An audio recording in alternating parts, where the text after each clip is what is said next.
Just like Warhammer 40k, the old world is filled with lore and literature, and the Black Library is dense with Warhammer Fantasy novels and lore stories and short stories and all that fun stuff. And just like Warhammer 40k, figuring out where to start can be a big problem. There's a depth and breadth to the lore that trying to just grasp where to start can be really hard, especially since Warhammer Fantasy spans since the early 80s. And those stories are very old and have been around for a very long time. A lot of times those older stories have been retconned or changed, and you've lost a lot of what they brought to the table. So today, I went in and did a deep dive to figure out what the first 5 books you should read are in Warhammer Fantasy in order to get started with the lore. Warhammer lore is a major topic that we see come up a lot when it comes to anything from how to paint your army to what type of stories and depth you want to represent with an army you're playing on the tabletop, or even what should be played on the tabletop in the first place. For example, if you're playing an Orcs and Goblins army, you can't have Night Goblins in the same army as Black Orcs. Those two forces hate each other. They do not get along at all. Black Orcs are pretty intelligent and like organized structure and martial prowess in everything they do, and the Night Goblins, while they're kind of organized, prefer basically chaos. They are an army of quick movements and outmaneuvering their foes while setting up ambushes and traps, whereas the Black Orcs are that thick, powerful, dense fighting force that you expect from major orcs. And all of this goes into what we see on the tabletop and in video games, and it really made me curious, now that I'm delving into this world a little bit more, where do I start and what should I read? So after deep diving on the internet, talking to a lot of people in the old world communities, I was given 5 novels that everyone should start with. We'll go from 5 to 1 being the one that I was suggested the most. But first, I needed some energy for this, so I definitely wanted to loop in my sponsor, W Energy. Oh, sorry about that. Just enjoying a nice clean W Energy.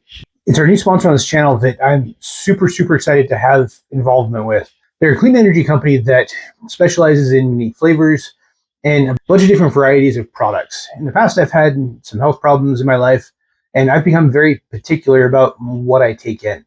And unfortunately, in the energy world and in the hydration and electrolyte world, it's pretty hard to actually be super detailed without spending a ton of money.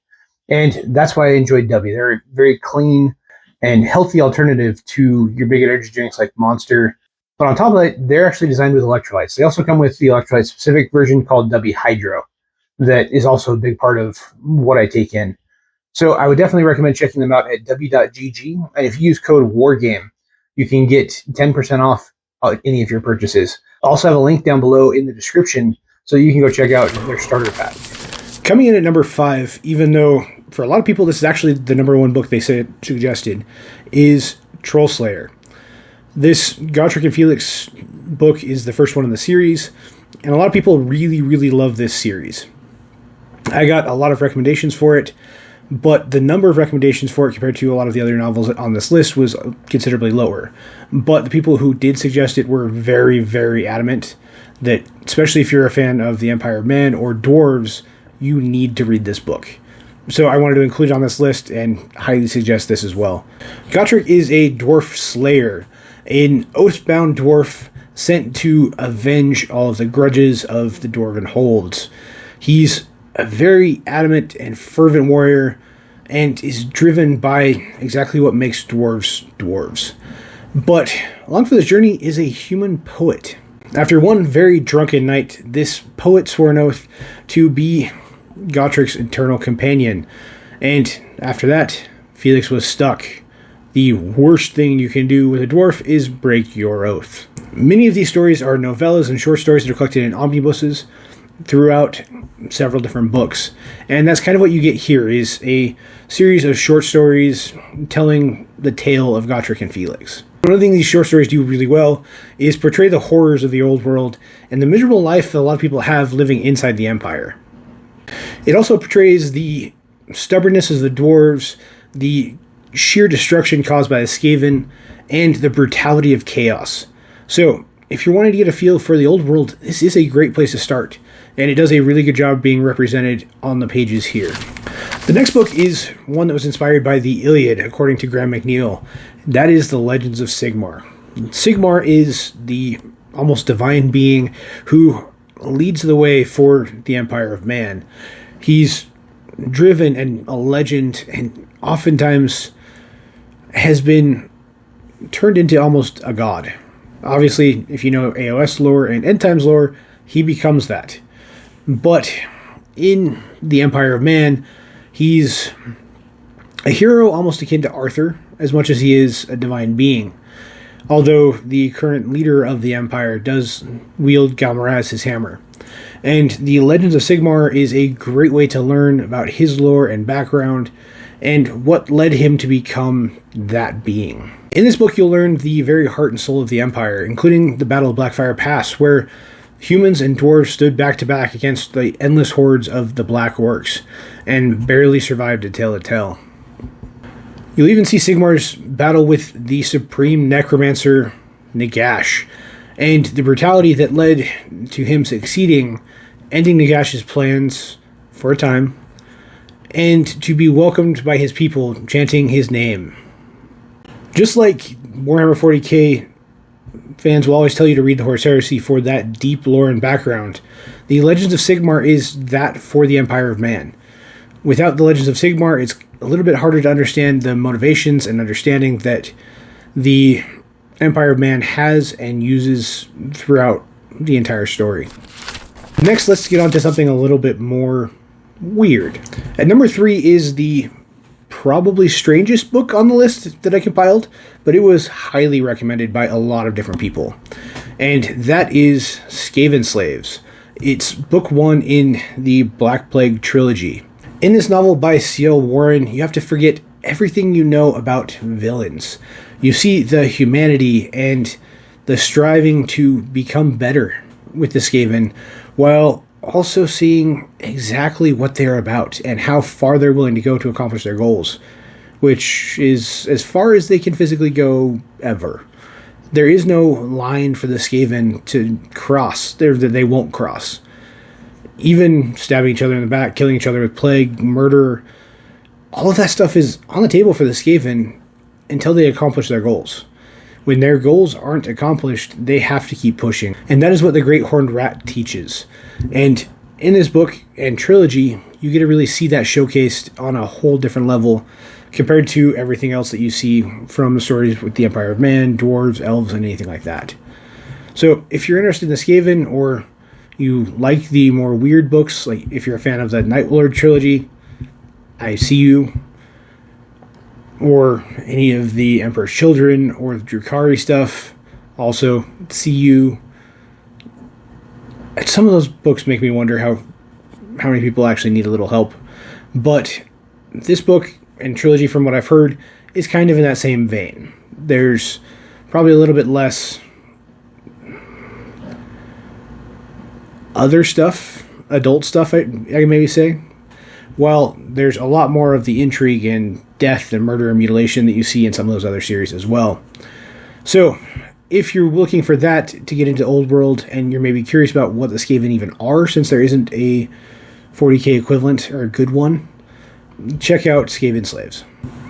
For the second highest ranked book in my list is The Rise of Nagash. This one got a lot of recommendations.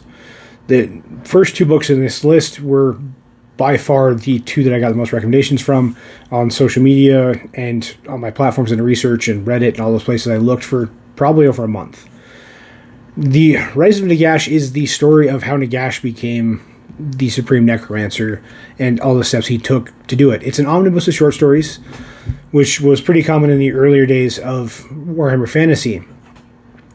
But Mike Lee does a great job building up his character and creating a very dark being that you're wanting to learn more about. This book covers the origins of all of the undead realms, So we get to see all of that during this series. So if you're looking for any of the death armies, or kind of how they're referenced, this would be the place to start and to learn quite a bit about your army and where they came from and its origins, which is why it's number 2 on the list for sure. And I was very pleased to see that one of my favorite Warhammer authors in the entire Black Library, Dan Abnett, is ranked number 1. Now, if you've seen my Warhammer 40k lists, there's 2 authors who are quite a bit newer that, as far as I can tell, haven't done a lot of work in AOS or Warhammer Fantasy. But Dan Abnett is by far, hands down, one of my favorite Black Library authors across the board. So when his book is the one that popped up at number 1, I was not surprised at all. His depth of storytelling and character building and all of that kind of stuff is fantastic. He's one of my favorite authors, even just in general. I've gone out of the way to read a lot of his other books, and they're just as good, if not better. So anytime I see Dan Abnett attached to a story, I'm definitely going to read it. And this one, at number 1, is the Chronicles of Malus. In this book, we have heroes, monsters, gods, and an anti-hero. Anti-heroes are some of my favorite stories to write, as well as read. Right here, that is one right there that I wrote. But my anti-hero's a little bit more hero. The Chronicles of Malus Darkblade bring us to the realms of the Drukai and their dark elf ways. Drukai are a society built on betrayal and sadism and sheer brutality. They're very akin to what we see with the Drukhari in Warhammer 40k, but a little bit more fantasy. They have a little bit less of a Slanesh-driven motive, but they are still just as vicious and dark and backstabbing as we see across the board. And in this series, we're going to see the games played by the Drukai to gain power and control, and to manipulate the world around them, whether that be the elves, the lizardmen, or any other beings or races that they come in contact with. To be clear, this anti-hero is not a good guy. He's not like Deadpool or Everune, who don't have qualms with being brutal, but have a good heart and a good motive. Malus is out for his own whims and power. That's what he wants, and that's what he's going to get. So the sheer brutality he's willing to put onto people is not tempered by good heart or good nature. On top of this, you get to see the tight political thrillers, assassinations, and everything that goes into Drukai life. And when it's written by a master like Dan Abnett, it is going to be supreme. Dan Abnett is the architect and founder for a lot of 40k's lore and structure, including the Horus Heresy. While there are a lot of authors who wrote in that series, Dan Abnett laid the ground for the first 3, and if rumors are correct from what I've heard, he was the architect who laid out the full breadth of the entire series. Now, if I'm wrong about that, please let me know in the comments below. But that is what I've heard in a lot of communications and Reddit forums and things like that. So, once again, if I'm wrong about any of this, please let me know in the comments below. But we see this mastery in this series as well. So if this sounds intriguing to you, this is the place I'd recommend starting, at least according to everyone who's been giving me advice. I'm going to be taking this journey too. I'm brand new to the old world and just starting my armies, but I wanted to get into the lore and do some of the stuff we've been doing with Warhammer 40k, like lore accurate lists and diving into lore videos. But let me know in the comments below what you'd like to see with it when it comes to Warhammer, the old world, lore, things like that. So far I've seen that you guys really like those videos, and you've been diving into those almost more than the 40k videos. So I'm going to be doing more Warhammer, the old world videos on here as well. And if you think I missed a book that should be on this list, please let us know in the comments below. I'm sure everyone will love that input and would love to see which books should be ranked higher, which ones should be ranked lower, and which ones may have been left off this list. Because, like I said, I'm a noob to Warhammer the Old World. I'm just getting started. So the entire reason I compiled this list is to know where to start. And don't forget to like and subscribe, and check out the link below for today's sponsor, W Energy. A lot of this wouldn't be capable without W Energy. They've been a fantastic sponsor for me, as well as fantastic fuel to keep me going. And I will see you guys in the next one.